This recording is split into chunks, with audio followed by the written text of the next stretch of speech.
Hey YouTube, this is Realm of Impossibility, a 1984 release by Electronic Arts. In this game, the goal is to conquer several dungeons, get the key or crown, and escape back with it to the beginning. If you get a crown, the dungeon's beaten, but if you get a key, it actually unlocks one of the other dungeons. When you first start the game, a few of them are already unlocked, and as you proceed, through the levels, you actually open others up.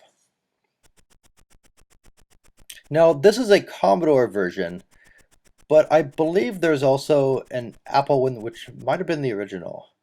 And I think there's an Atari one, too. Now, you'll see me grab that little thing in the lower left. That's either gives you a spell or hit points. There's a variety of spells, like Confuse, Protect, Invincibility. And speaking of invincibility, there's no period after you get hit where you're invincible. You just have to kind of manage your damage. I always liked how surreal these levels are. I mean, look at that. Everything from the color scheme to the weird pathways going to nowhere. It's very MC Escher. And those things I'm laying down are crosses that the enemies can't pass. And that's one unique thing I like about the game, too, is that you don't shoot enemies, you just prevent them from crossing. And those can actually trap you or the second player also, so you have to actually be careful with them. If you're going to double back the other way, you have to be sure not to trap yourself on a ladder or something like that. And that's kind of a number one way to die in this game is trapping yourself in some place.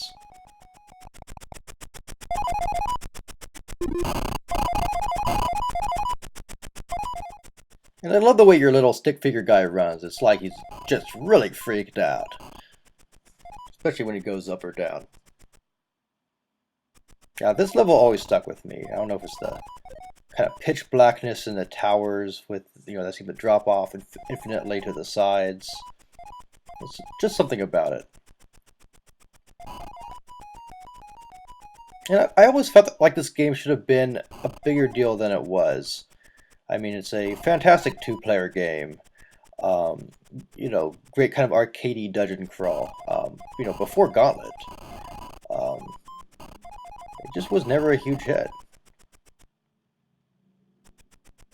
Look at that.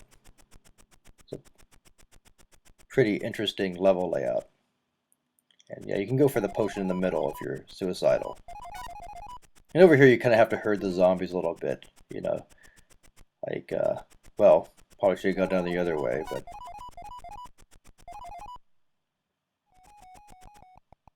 And you have to take the key or the crown and make your way out of the level, and there you go.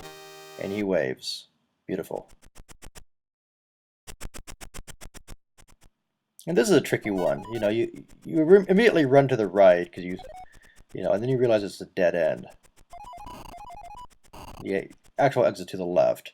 And one kind of neat thing is in two-player mode, both players actually have to be pushing on the edge of the screen for it to scroll. So there's a lot of coordination required between the two players to succeed at this.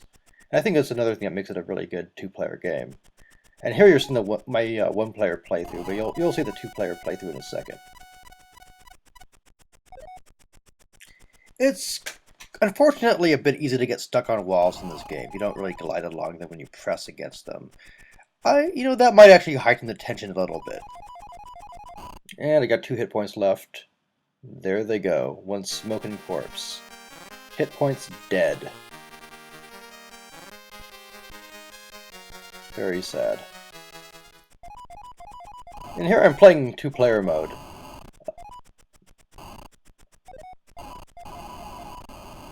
And you can see the other player's getting totally mobbed by these zombies.